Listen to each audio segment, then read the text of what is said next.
Video से हम बाज़ाब्ता एक लाइफ को, एक लाइफ हिस्ट्री को, एक लाइफ साइकिल को, किसी भी चीज़ को बयान कर सकते हैं, which is much more believable actually. Fortunately और अनफॉर्चुनेटली कोविड का एक सिचुएशन आया। पहले जो एक मूवमेंट बहुत स्लो चल रहा था, कोविड ने उसने कहीं ना कहीं पे आके उसको इम्पेटस दिया एक्चुअली। कोविड में क्योंकि लोगों के पास चारा नहीं था क्या किया जाए, जहाँ पे सारी लाइफ आपकी ठहर गई थी 2 साल में, तो ये आईसीटी इंटरफेसेस थे जिन्होंने आपकी लाइफ को कंटिन्यू रखा basically. Traditional mode of education को कभी भी इन सारी चीज़ों से ख़तरा हो ही नहीं सकता।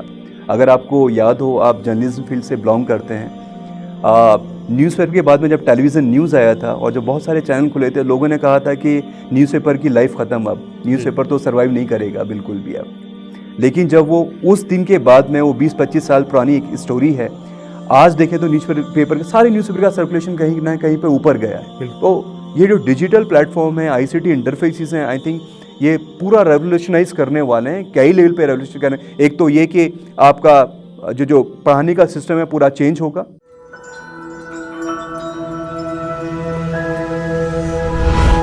MS Education Academy, preparing world-worthy individuals.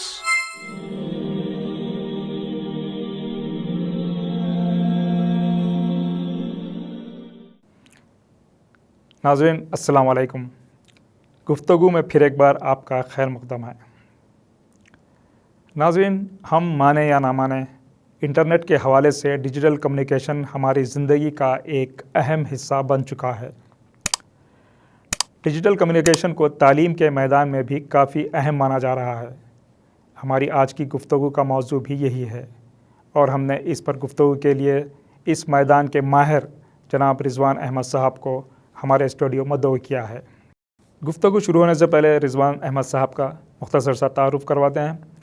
Rizwan Ahmad साहब मौलाना आज़ाद नेशनल उर्दू यूनिवर्सिटी में इंस्ट्रक्शनल मीडिया सेंटर के डायरेक्टर के अहम ओहदे पर फायज़ हैं। उन्होंने अपनी अमली ज़िंदगी का आगाज़ दूरदर्शन से किया था।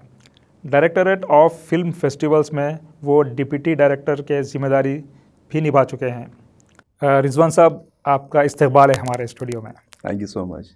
सर, सबसे पहले मौजू को आगे बढ़ाते हुए हम जानना चाहेंगे, फ़ोटोग्राफ जिसकी बात करते हैं तो ये कहा जाता है कि फ़ोटोग्राफ वर्थ 1000 वर्ड्स। अगर एक फ़ोटोग्राफ 1000 अल्फाज के बराबर है तो 1 मिनट की वीडियो उसका क्या वर्थ होगा? यू राइटली सेड, एक फ़ोटोग्राफ 1000 वर्ड्स के बराबर होता है। इनफैक्ट एक बहुत किसी ने लिखा है कि photographs are freezing frames of reality. अब रियलिटी क्या है? बेसिकली लाइफ है। तो अगर एक photograph freezing frame of reality वो लाइफ को डिपिक्ट कर रहा है, तो वीडियो तो एक चलती फिरती लाइफ है। सो वीडियो से हम बाज़ाब्ता एक लाइफ को, एक लाइफ हिस्ट्री को, एक लाइफ साइकिल को, किसी भी चीज़ को बयान कर सकते हैं, which is much more believable actually. So video एक किसी भी एनवायरनमेंट में, किसी भी स्पेस में बेसिकली लाइफ को कैप्चर करता है। लाइफ मीन्स जो भी उस वक्त में घटनाएं आसपास में आपके सामने दिख रही हैं, कैमरा लेंस उसको कैप्चर कर रहा है। जब कैमरा लेंस को कैप्चर कर रहा है तो this is like reality is coming before your eyes. So video is basically life in front of your eyes basically. जी सर, सोशल मीडिया का ज़माना है। कहा जा रहा है कि जो इंटरनेट पर जो ट्रैफिक है उसकी 80% ऑफ द ट्रैफिक वो वीडियो फॉर्म में होती है। राइट। हमारा मौजू है हम किस तरह तालीम में जो डिजिटल जो ज़राए हैं उसका इस्तेमाल किया जाए और उससे फ़ायदा उठाया जाए। तो आप क्या समझते हैं, ये जो वीडियो है जो इतना अहम मीडियम है, उसका तालीम में किस तरह जो है इस्तेमाल किया जा सकता है? ये बड़ा ही आई थिंक इम्पॉर्टेंट क्वेश्चन है जो आपने इस पर्टिकुलर टॉपिक के बारे में सोचा। इस प्रोग्राम को digital content and academics, I think last 10 years में अगर हम कुछ रिसर्च देखेंगे तो जितना रिसर्च एनालिसिस इस पर्टिकुलर टॉपिक के ऊपर हो रहा है, I think this has sort of overcome most of the topic. हम पूरी लाइफ को 4 इंडस्ट्रियल रेवोल्यूशन में डिवाइड करते हैं। अब ये जो 2 लास्ट इंडस्ट्रियल रेवोल्यूशन थे, बेसिकली आईसीटी और कंप्यूटर को जो डिवोटेड थे, आई थिंक इन 2 रेवोल्यूशंस ने पूरी लाइफ चेंज कर दी और उसमें इंटरनेट सबसे बड़ी डिस्कवरी था। अगर पिछले 100 साल में एक 10 बड़ी डिस्कवरी का आप जिक्र करेंगे या एक लिस्ट बनाएंगे तो आई थिंक इंटरनेट उसमें 10 वो बड़ी डिस्कवरीज में कहीं ना कहीं पे फीचर करेगा। अब आईसीटी, इंफॉर्मेशन कम्युनिकेशन टेक्नोलॉजी, जिसमें कंप्यूटर और बड़ी बड़ी जो सारी डिस्कवरीज हैं सारी इन्वॉल्व हैं। इंटरनेट के साथ जब ये मिला कंप्यूटर, तो उसने जो रेवोल्यूशंस ला के दिए हैं, 4th रेवोल्यूशन बेसिकली ये आईसीटी रेवोल्यूशन उसको बोला जाता है। लेकिन आईसीटी रेवोल्यूशन को हम एक लाइन में डिफाइन कर देते हैं कि computer sort of merge with internet is basically fourth revolution which is ICT revolution. लेकिन इस आईसीटी रेवोल्यूशन ने बेसिकली क्या किया? आप बोल रहे हैं कि 80% कंटेंट वीडियो आ गया क्योंकि लोगों ने इसकी इंपॉर्टेंस को पहचाना। और ये बेसिकली एक बिजनेस मॉडल, एक रिसर्च मॉडल से शुरू हुआ था पहले। कभी किसी ने नहीं सोचा था कि इसका एकेडमिक्स में इतना ज़बरदस्त इस्तेमाल होगा आगे चल के। फॉर्चुनेटली और अनफॉर्चुनेटली कोविड का एक सिचुएशन आया। पहले जो एक मूवमेंट बहुत स्लो चल रहा था, कोविड ने उसने कहीं ना कहीं पे आके उसको इम्पेटस दिया एक्चुअली। कोविड में क्योंकि लोगों के पास चारा नहीं था क्या किया जाए, जहाँ पे सारी लाइफ आपकी ठहर गई थी 2 साल में, तो ये आईसीटी इंटरफेसिस थे जिन्होंने आपकी लाइफ को कंटिन्यू रखा बेसिकली। लुक एट सब लोग अपने घरों के अंदर कैद थे। आप खाना आपके पास में नहीं है, ऑर्डर कैसे करें आप? आपकी ग्रॉसरी का ऑर्डर, आपके नॉर्मल डेली जो रूटीन था वो सब ऑर्डर आईसीटी इंटरफेस के जरिए घर से बैठ के आप कर रहे थे। स्कूल कॉलेजेस बंद थे, लेकिन आईसीटी इंटरफेसिस ने आपके एजुकेशन को भी जारी रखा, चाहे वो स्कूल एजुकेशन हो या आपका कॉलेज एजुकेशन हो या यूनिवर्सिटी एजुकेशन हो। और जब इस इंपॉर्टेंस को बड़े लार्ज स्केल पे पहचाना गया कि 80% वीडियो पब्लिक डोमेन में एग्जिस्ट करते हैं इंटरनेट के ज़रिए, तो कहीं ना कहीं पे एजुकेशन इंडस्ट्री, एजुकेशन प्रोफेशन ने भी इस चीज़ को पहचाना कि दिस इज़ राइट टाइम। कहीं ना कहीं पे आपका जो सिस्टम लैग कर रहा था कि ये पैरेलल एक system of providing knowledge to large scale population, वो कैसे दिया जाए, लोगों को कन्विंस करना बड़ा मुश्किल था। लेकिन कोविड ने कहीं ना कहीं पे जो सॉल्यूशन सबके जहनों में एक सॉल्यूशन भर दिया कि नहीं, ये पैरेलल एक जो आपके ट्रेडिशनल सिस्टम ऑफ एजुकेशन है, एक parallel system of ICT education भी एग्जिस्ट करता है जी। तो let us take it forward. और उसके जो फवाइद थे वो वाकई बहुत एक बोला जाए तो large scale escalation of education जिसको बोलते हैं ना, कि फॉर एग्जांपल मैं इंडिया का अगर जिक्र करूं, 1.4 बिलियन पॉपुलेशन है इंडिया की। क्या 1.4 बिलियन पॉपुलेशन का अगर रेशियो यूथ का देखा जाए, क्या हम सबको यूनिवर्सिटी में एडमिट कर सकते हैं? क्या हम सबको स्कूल या कॉलेजेस में लेके जा सकते हैं? वो जो डिफरेंट एज ग्रुप्स हैं, पॉसिबल ही नहीं है बिल्कुल भी, क्योंकि इसके लिए बहुत बड़ा इंफ्रास्ट्रक्चर चाहिए। उस टाइप का कंट्री की जो हमारी नीड है, वो हम एक फिजिकल इंफ्रास्ट्रक्चर खड़ा करके उसको हम लोग नहीं पूरा कर सकते। लेकिन ये जो वर्चुअल डोमेन ने जो एक स्पेस क्रिएट किया, इससे ये पॉसिबिलिटीज बढ़ गई आगे। तो इसका इंपॉर्टेंस अभी हम लोगों ने, specially this part of world, हम लोगों ने पहचाना है। I am sure sky is the limit for this now. जी, आपने कहा कोविड के ज़माने में, लॉकडाउन के ज़माने में ये जो है ट्रेंड शुरू हुआ था, तो क्या अभी चूँकि नॉर्मल सी है, कोविड आहिस्ता आहिस्ता ख़त्म होते जा रहा है, तो क्या ये जो ऑनलाइन क्लासेस थे या वर्चुअल क्लासेस थे या डिजिटल जो मीन्स के इस्तेमाल से जो तालीम हो रही थी, उसका ज़माना ख़त्म हो चुका है? आई थिंक ज़माना ख़त्म नहीं हुआ, इनफैक्ट एक बहुत बड़ा पॉपुलेशन उसके ऊपर शिफ्ट हो चुका है ऑलरेडी जी। अब ये दोनों traditional mode of system education और ये जो वर्चुअल सिस्टम है जो एजुकेशन का, ये दोनों पैरेलली चलने वाले हैं साथ साथ में। एक ज़माना था खाली रेगुलर मोड ऑफ एजुकेशन हुआ करता था, फिर बाद में डिस्टेंस एजुकेशन का ज़माना आया जहाँ पे सेल्फ इंस्ट्रक्शनल मटेरियल लोगों को भेजा जाता था पोस्ट के ज़रिए। अब रेगुलर मोड से हम शिफ्ट हुए एक पैरेलल मोड जो था डिस्टेंस मोड के ऊपर। अब डिस्टेंस मोड में भी further virtual online education add होने की वजह से बहुत सारे एलिमेंट ऐड हो गए डिस्टेंस एजुकेशन में भी। अब ये जो एलिमेंट पहले ऑनलाइन जो सोचा गया था खाली कि डिस्टेंस एजुकेशन को ही अच्छी तरीके से सप्लीमेंट करेगा, ये वो भी कहीं ना कहीं पे मिथ टूट गया।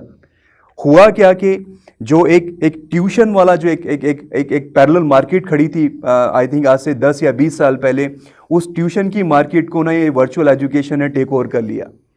हम फिजिक्स मुझे पढ़ना है किसी से, मैं क्लासरूम में जा रहा हूँ, फिजिकल क्लासरूम में मेरे बहुत सारी क्वेरीज हैं, मैं टीचर से एक हो सकता है 50% 60% अपनी क्वेरीज को सेटिस्फाई कर ले रहा हूँ, वहाँ पे वापस आ गए, फिर आपके पास में जहन में कुछ क्वेश्चन आया पढ़ने के लिए घर में, कैसे आप टीचर को कॉल करेंगे, क्या करेंगे? वो लिमिटेशंस अब नहीं है।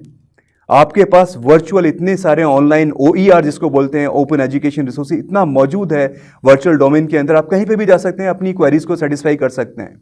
तो ये सिस्टम जो ऑनलाइन एजुकेशन जो कोविड ने जिसको इम्पेटस दिया है, ये पैरेलल एक वर्चुअल सिस्टम स्कूल कॉलेजेस और यूनिवर्सिटी के लिए ऑलरेडी खड़ा हो चुका है और ये इतनी जल्दी प्रोलिफरेट हुआ है कि इसको रोकना मुश्किल काम है और रुकना चाहिए भी नहीं है, क्योंकि आपको ऑल्टरनेट किसी भी स्टूडेंट को, चाहे वो रिसर्च का स्टूडेंट है, चाहे वो पोस्ट ग्रेजुएशन कर रहा है, चाहे वो स्कूल में है, आपके डिफरेंट क्वेरीज होती हैं। आपके डिफरेंट इनइक्विजिटिवनेस होती हैं, उनको कहीं ना कहीं पे आपको सेटिस्फाई करना है. If I am studying a concept, I need to satisfy my brain, I need to satisfy my self. Actually मैं Newton's third law of motion study कर रहा हूँ. मैं पढ़ने के बाद, क्लासरूम में पढ़ने के बाद में या खुद पढ़ने के बाद में मेरे पास में 10 क्वेश्चंस और रेज हुए उस पर्टिकुलर कॉन्सेप्ट के बारे में. तो मैं कैसे कि अपने टीचर को मैं डिस्टर्ब करूं बार बार? वो हो सकता है आपको 10 बार में एक बार भी अवेलेबल ना हो, या एक बार अवेलेबल हो जाए तब भी मेरे अंदर कोई ना कोई क्वेरी हो सकती है. वो पैरेलल चीज़ें दिमाग में, थॉट प्रोसेस हमेशा चलता रहता है. तो उसको कहीं ना कहीं पे ऑनलाइन एजुकेशन बहुत बड़ा बूस्ट देता है. मैं if I give U a very small example of my son who is just in 8th class now. If you discuss this science concept with him, I'm just because of these online platforms, he is able to solve the questions of 9th and 10th standard. Those are not being taught to him in school. 8 का syllabus मैं उसको देखता हूँ, science का कितना syllabus है, and he is touching 9th and 10th level. Because he has this habit of going to YouTube channel. वो जाता है अपने खुद वो एनालाइज करता है, क्योंकि 2 साल में जो इन लोगों की, बच्चों की स्पेशली जो प्रैक्टिस हुई है कोविड के दौरान में, वो गजब की प्रैक्टिस है जी. उन्होंने इतने सारे प्लेटफॉर्म देख लिए हैं. उसको अगर फिजिक्स का कोई टॉपिक स्टडी कर रहे हैं तो ही नो उसके कहाँ पे कौन बेस्ट टीचर मौजूद है वर्चुअल डोमेन के अंदर. वो खुद ब्राउज करता है, खुद हमको बताता है पापा this is the best teacher. मैं हम उसको शोकेस करते. फॉर एग्जाम्पल SST का मैं एक बार क्वेश्चन उसको पढ़ा रहा था, सॉल्व कर रहे थे कुछ क्वेश्चंस हम लोग. तो टीचर्स के बहुत सारे ऑप्शन एक पर्टिकुलर सब्जेक्ट के ऊपर हमारे सामने आ गया. अब कौन सा पढ़ें? SST, सिविक्स, ये भी टीचर पढ़ा रहे हैं, ये भी टीचर पढ़ा रहे हैं, आपको बहुत सारे टीचर मौजूद हैं. तो he gave me an option actually, पापा this teacher is the best one. There was one teacher from JNU, वो 8 का जो पूरा मॉड्यूल है SST का उन्होंने सॉल्व किया हुआ था यूट्यूब के ऊपर. तो हमने जब वीडियो देखना शुरू किया, वाकई वो इतना इंटरेस्टिंग वीडियो था SST का. 15 मिनट का एक वीडियो, एक सिविक्स के एक टॉपिक को एक टीचर डिस्कस कर रही हैं, और इतनी सादा जबान में ऑडियो विजुअल के जरिए इतनी अच्छी तरीके से समझा रही हैं बच्चे को. तो जाहिर है they will glue to this particular topic. Physical domain में जब आप स्टडी करते हैं, आपके बहुत सारी लिमिटेशंस होती हैं. टीचर 40-50 स्टूडेंट से डील कर रहे हैं एक साथ में, तो जाहिर है एक इंडिविजुअल जो अटेंशन मिलना चाहिए स्टूडेंट को, वो मुश्किल है. एक अंडरस्टैंडिंग का लेवल डिफरेंट है. लेकिन जब बच्चा वर्चुअल डोमेन में वो क्लास करने के बाद में जा रहा है, तो वहां पे उसका 1-to-1 इंटरेक्शन एक तरीके से टीचर के साथ में, वो टीचर के साथ पूरा अटेंशन उसका, क्योंकि क्लासरूम में एक नॉइज का भी एनवायरनमेंट है. बच्चे कुछ ना कुछ इधर उधर हरकतें भी कर रहे हैं, कुछ शोर भी हो रहा है, कुछ आवाज़ें भी आ रही होंगी. तो ये सारा नॉइज कहीं ना कहीं आपका जो कम्युनिकेशन है टीचर का स्टूडेंट के साथ में, वो कहीं ना कहीं पर डिस्टर्ब करता है. लेकिन यहाँ पे सेक्लूडेड एनवायरनमेंट में जब एक लैपटॉप या एक स्क्रीन के साथ में बच्चा वर्चुअली 1-to-1 एक कॉन्सेप्ट को देख रहा है, तो वो अंडरस्टैंडिंग लेवल और बढ़ जाता है. और वो ग्राफिक्स के सपोर्ट के जरिए जब बच्चे के सामने वो नॉलेज आती है, तो आई थिंक वो लेवल ऑफ अंडरस्टैंडिंग एकदम डिफरेंट होता है जी. आपने ग्राफिक्स का जिक्र किया, एनिमेशन की भी बात करेंगे, लेकिन उससे पहले जैसा कि आपने कहा कि जो है बच्चे बिल्कुल बहुत ही मज़े से पढ़ रहे हैं, वो जो है फिर बाद में रिट्रीव भी कर सकते हैं, उसको जो है अच्छी तरीके से समझ सकते हैं. हम रोज़मर्रा की ज़िंदगी में देखते हैं हर जगह बायजूस का ऐड आ रहा है, फिज़िक्स वाला हर जगह है, कहा जा रहा है कि ये जो है बड़ी बड़ी कंपनियां बन चुके हैं. क्या इससे जो ट्रेडिशनल टीचिंग है ब्लैक बोर्ड और चाक की, क्लासरूम की, क्या इसको ख़तरा है? क्या ऐसा नहीं लगता कि हमारे जो टीचर्स हैं वो बहुत जल्दी बेरोज़गार होने वाले हैं? बड़ा ही इंटरेस्टिंग क्वेश्चन है ये. अब बायजूस और बहुत सारी चीज़ें मार्केट में ऑलरेडी हैं, ज़ाहिर है वो पैरेलल मार्केट एक खड़ी हो चुकी है. लेकिन ट्रेडिशनल मोड ऑफ एजुकेशन को कभी भी इन सारी चीज़ों से ख़तरा हो ही नहीं सकता. अगर आपको याद हो, आप जर्नलिज्म फील्ड से बिलोंग करते हैं, न्यूज़पेपर के बाद में जब टेलीविज़न न्यूज़ आया था और जब बहुत सारे चैनल खुले थे, लोगों ने कहा था कि न्यूज़पेपर की लाइफ ख़त्म, अब न्यूज़पेपर तो सर्वाइव नहीं करेगा बिल्कुल भी अब. लेकिन जब वो उस दिन के बाद में, वो 20-25 साल पुरानी एक स्टोरी है, आज देखें तो न्यूज़पेपर सारे न्यूज़पेपर का सर्कुलेशन कहीं ना कहीं पे ऊपर गया है. बिल्कुल.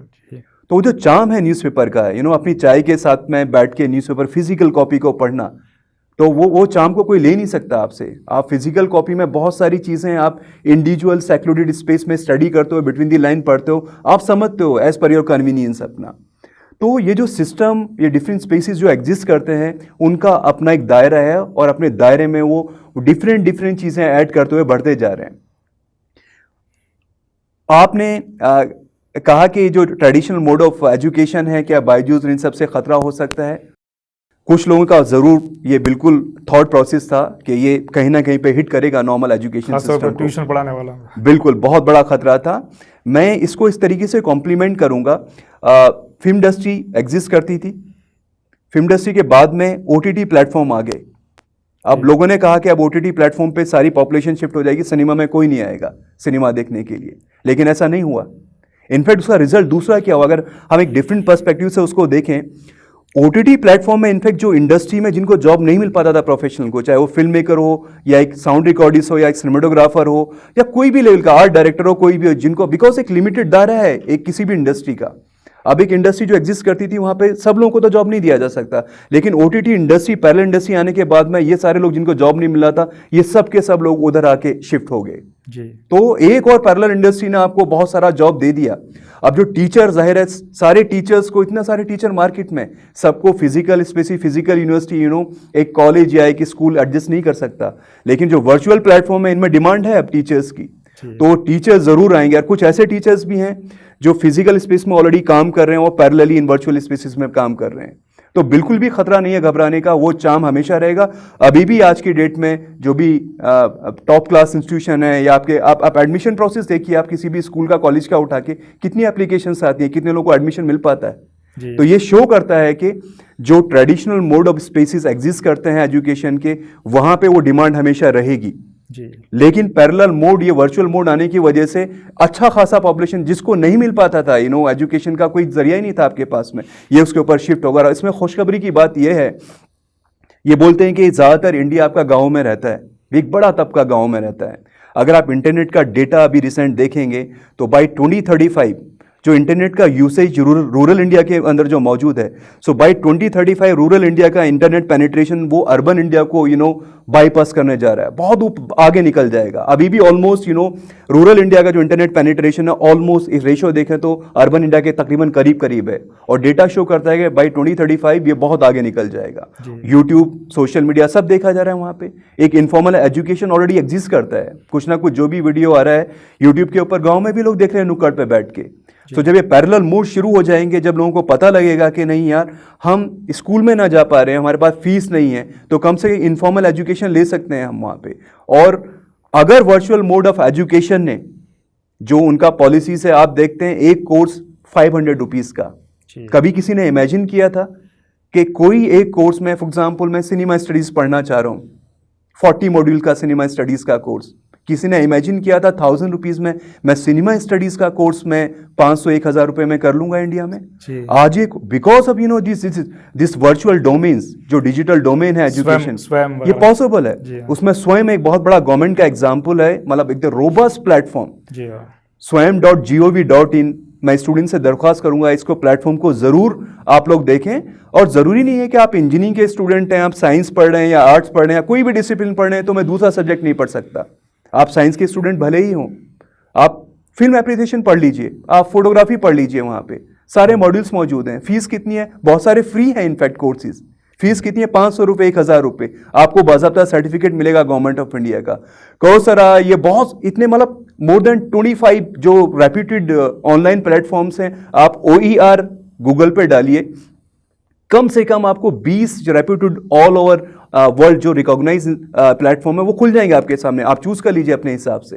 तो इतनी बड़ी फैसिलिटी आज के दौर में स्टूडेंट्स के लिए मौजूद है, स्कूल एजुकेशन से लेकर हायर एजुकेशन तक की। आई थिंक गजब का डेवलपमेंट है ICT के जरिए। जी, आपने खुशखबरी सुनाई, टीचर्स को काफ़ी अपॉर्चुनिटीज़ मिलने वाली हैं, लेकिन देखा गया है कि जब टीचर जो है क्लास लेती हैं ऑनलाइन तो लाइट सही नहीं होती, आवाज़ सही नहीं आती, तो किस तरह जो है जो वीडियो प्रोडक्शन के जो लवाजिमात होते हैं एंटरटेनमेंट के लिए, क्या वो इसमें अप्लाई नहीं किए जा सकते? जो आप इंटरेक्शन कर रहे हैं बच्चों से ऑनलाइन, उसको दिलचस्प नहीं बनाया जा सकता? मशवरा दीजिए हमारे टीचर्स को कि वो किस तरह इसको अपनाएं और अपने वीडियो को जो है बहुत ही अच्छी बनाएं। आई थिंक ये बहुत ही इम्पोर्टेंट क्वेश्चन है, स्पेशली उन लोगों के लिए जो इस एजुकेशनल प्रोग्राम प्रोडक्शन में इन्वॉल्व हैं। ना सिर्फ टीचर बल्कि जो टेक्निकल अमला इसको प्रोड्यूस करता है, सब लोगों के लिए। और हम जब भी टीचर्स की वर्कशॉप स्पेशली जब इस डोमेन में लेते हैं तो उनको सबसे पहले यही समझाते हैं, देखिए आपका नॉर्मल क्लासरूम सेटअप नहीं है। क्लासरूम सेटअप में आप कैसे भी आ सकते हैं। नॉर्मली आपसे एक्सपेक्ट किया जाता है बिकॉज आप रोल मॉडल हो स्टूडेंट्स के लिए, आप प्रॉपरली ड्रेस होके क्लासरूम के अंदर आएँ, बाल सही से बने हों, शेविंग आपकी बड़ी ना हो, चेहरा साफ हो, आप डल ना हो। बहुत सारी चीज़ें आपकी पर्सनालिटी की वो आपके स्टूडेंट्स में भी रिफ्लेक्ट करती हैं, क्योंकि आप रोल मॉडल है स्टूडेंट्स के लिए, तो आपको प्रॉपरली तैयार होकर आना पड़ता है कि एक फिजिकल अपीयरेंस होगी, एक आपका सब्जेक्ट का नॉलेज है, उसको भी आप तैयारी करके क्लासरूम के अंदर जाते हैं। तो जब क्लासरूम सेटअप के लिए आपके लिए कुछ पैरामीटर्स सेट हैं, तो जाहिर है ये भी एक एजुकेशन का जो स्टूडियो है जहाँ पे आप programme, audio visual programme record करने वालों, वो भी एक पैरेलल स्पेस है जहाँ पे वो क्लासरूम का जो स्पेस है कि स्टूडियो से रिप्लेस हो गया, बस इतनी सी बात है। अब जब एक दूसरे स्पेस में आप जाते हो उसकी डिफरेंट रिक्वायरमेंट होगी। हम कैमरे के सामने बिना लाइट के नहीं बैठ सकते, क्योंकि अगर बिना लाइट के बैठेंगे तो आपका कॉम्प्लेक्शन है कुछ और, नज़र कुछ और आएगा, आपने कलर कुछ और पहना हुआ, नज़र कुछ और आएगा। तो ये क्या है, कैमरा क्या है, बेसिकली ऑडियंस को कम्युनिकेट कर रहा है एक चीज़। सो कम्युनिकेशन का थ्योरी ही है कि जब भी आप कोई चीज़ कम्युनिकेट करते हो तो properly, if I am saying this is a bouquet of rose flower, अब ये रोज, मैं इसको बता रहा हूं रोज फ्लावर की तरह ही लगना चाहिए वो ऑडियंस को जी। अगर मैं बोल रहा हूं कि दिस इज सनफ्लावर, तो ये कम्युनिकेशन प्रॉपर नहीं हो रहा। ना तो सनफ्लावर है, अब मैं रोज फ्लावर इसको बोल रहा हूं, लेकिन वो कलर उसको दिख रहा है वहां पे कुछ येलो या सनफ्लावर की तरह रह गया, प्रॉपर कम्युनिकेशन नहीं है वो। तो कम्युनिकेशन में कहीं ना कहीं पे ब्रेक हो रहा है वो, इसको बेसिकली नॉइज बोलते हैं।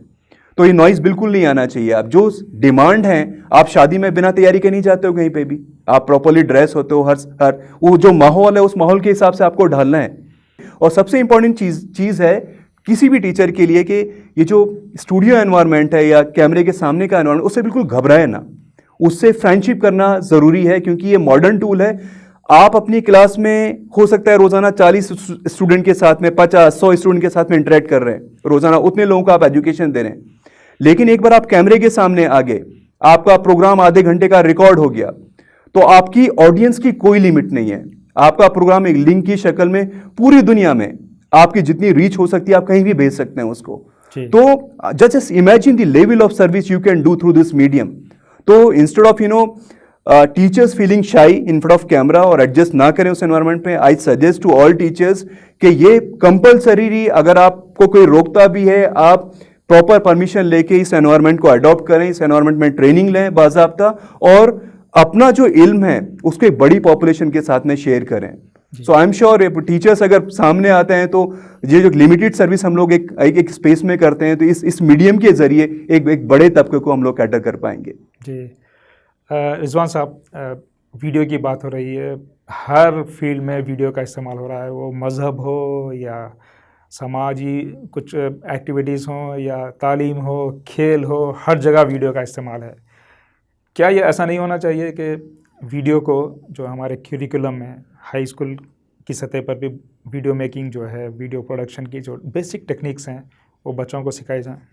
मैं बिल्कुल आपकी बात से बिल्कुल इत्तेफाक हूँ। In fact I go one step forward. ये इनफैक्ट इसको अगर हम वीडियो ना बोलें तो इसको फिल्म मेकिंग का हम नाम दे दें, थोड़ा टाइटल अट्रैक्टिव लगता है वो, और स्टूडेंट्स भी इसमें ज़्यादा, अगर हम वीडियो को फिल्म से रिप्लेस कर देते हैं तो कहीं ना कहीं पे वो सारा जो एंटरटेनिंग का जो तामझाम है हमारे दिमाग में ना, वो कहीं ना कहीं पे बैठ जाता है। सो लोगों का एक अट्रैक्शन पैदा हो जाता है इससे। मैं in fact I go one step forward.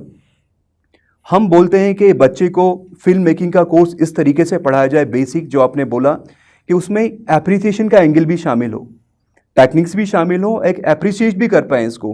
Technician इस लेवल तक स्टूडेंट को इक्विप कर देती हैं कि आप कैमरा हैंडल करना आप जान के, कैसे आपको कैमरा हैंडल करना है, साउंड कैसे रिकॉर्ड करनी है, फ्रेमिंग कैसे करनी है, बेसिक जो शूट एक होता है वो आपको स्टूडेंट को 2 या 3 या 4 मॉड्यूल्स में आपने पढ़ा दिया उसको। ये क्या है कि ये उसका एक लाइफ लॉन्ग लर्निंग में शामिल हो गया, ये स्किल उसकी कभी जाएगी नहीं। अगर आपने स्कूल लेवल पे उसको इक्विप कर दिया इस चीज़ से, तो उसके आसपास जो भी घटनाएं घट रही हैं, जो सच्चाई लोगों के सामने आनी चाहिए, ये खाली एकेडमिक्स की बात नहीं है, क्योंकि एक हर एक इंसान की ड्यूटी है कि वो सोसाइटी को सर्व करे। अगर ये हमारा पीडागोजी का हिस्सा बन गया, ये हमारे एजुकेशन सिस्टम का हिस्सा बन गया, आई थिंक इससे बड़ा कोई हेल्प अपनी सोसाइटी को कर नहीं सकता। बिकॉज आप अपनी सोसाइटी में पोटेंशियल कम्युनिकेटर पैदा कर रहे हो आप। जी। अभी क्या है कि किसी के पास में भी मोबाइल है, basically they are potential communicators, लेकिन वो प्रॉपर ट्रेनिंग नहीं हुआ है उनका। हम नॉर्मली फोटोग्राफ खींचते हैं, कोई भी हमने वीडियो बना लिया कहीं पे भी उसको, तो वो बेसिकली है क्या, एक छोटी सी एक वीडियो बनाया तो वो 1 मिनट का फिल्म है या 30 सेकंड का फिल्म है, कोई वो बेसिकली एक फिल्म है। लेकिन वो फिल्म के स्ट्रक्चर में फिट होती है क्या नहीं होती है, वो उसको स्टूडेंट को समझाना बड़ा ज़रूरी है। और जो बात अपने कही कि एक प्रॉपर स्कूल लेवल पे ट्रेनिंग होनी चाहिए, वो तभी हो पाएगी जब इसको फिल्म मेकिंग का एक छोटा सा module may be till 5th class या 7 to 10 के अंदर में इसको इंट्रोड्यूस कर दिया जाए, क्योंकि वो उस वक्त में बडिंग स्टूडेंट्स होते हैं तो जल्दी से ग्रैप्स करते हैं चीज़ों को। और अभी तो ICT की वजह से इतना सारा बूम ऑलरेडी है कि शायद YouTube पे फिल्म मेकिंग के कोर्स मौजूद हैं, एक्चुअली बेसिक फिल्म मेकिंग के कोर्स मौजूद हैं, खुद ये लोग सीख रहे हैं उसको। लेकिन अगर स्टूडेंट्स को बाज़ाब्ता पढ़ने के लिए एज पार्ट ऑफ करिकुलम दिया तो उनको ये चीज़ समझ में आएगी कि इसका इंपॉर्टेंस है और इसका यूज़ कैसे हो सकता है। मैंने फिल्म एप्लीकेशन क्यों बोला, 2 पार्ट हैं इसके, एक तो टेक्निक हमने समझा दी उसको, नाउ एक कंटेंट चाहे वीडियो का किसी भी शक्ल में हो, शॉर्ट फिल्म हो सकती है, एडवर्टीजमेंट हो सकता है, कोई मैसेज हो सकता है, डिफरेंट शक्ल में मैसेजेस आपके सामने डिफरेंट प्लेटफॉर्म पे मौजूद हैं। क्या वो मैसेज ट्रूथ बयान कर रहा है, क्या राइट पर्सपेक्टिव में वो मैसेज दिया गया है? तो ये वीडियो जो एक पूरा डोमेन है, इसको समझना, इसको अप्रिशिएट करना बड़ा ज़रूरी है। हर एक फिल्म, हर एक एडवर्टीजमेंट, हर एक वीडियो कंटेंट कुछ ना कुछ कम्युनिकेट करता है। मेरे पीछे आप रेड कलर लगा दीजिए बैकग्राउंड, वो कुछ कम्युनिकेट करेगा। That sorts of symbolize to many things actually. तो वो कलर्स को, उनकी लैंग्वेज क्या है, आपको मैं अगर आइस का टाइट क्लोजअप दिखा रहा हूं, क्या उसका एक मीनिंग है, या मैंने ऐसे ही आपको दिखा दिया आइस का टाइट क्लोजअप? मैं किसी फिंगर का क्लोजअप दिखा रहा हूं, क्या उसका कोई सिंबोलिज्म है, या just for the sake of showing मैं दिखा रहा हूं उसको? तो ये अप्रिशिएट करना बच्चों को आना बड़ा जरूरी है। ये चीज क्यों दिखाई जा रही है स्क्रीन के ऊपर, या मैं कोई कॉन्सेप्ट कम्युनिकेट करना चाह रहा हूं तो इसको कैसे कम्युनिकेट करूं? तो ये टेक्निक्स प्लस एप्रिसिएशन दोनों मिला के अगर हम सर्व करेंगे, आई एम श्योर ये 5 से 6 मॉड्यूल्स में ये कोर्स कंप्लीट हो जाएगा आराम से। और कोई डिफिकल्ट टास्क नहीं है बिल्कुल भी, विद इन 2-3 वीक्स कोई भी स्टूडेंट आराम से इसको सीख सकता है।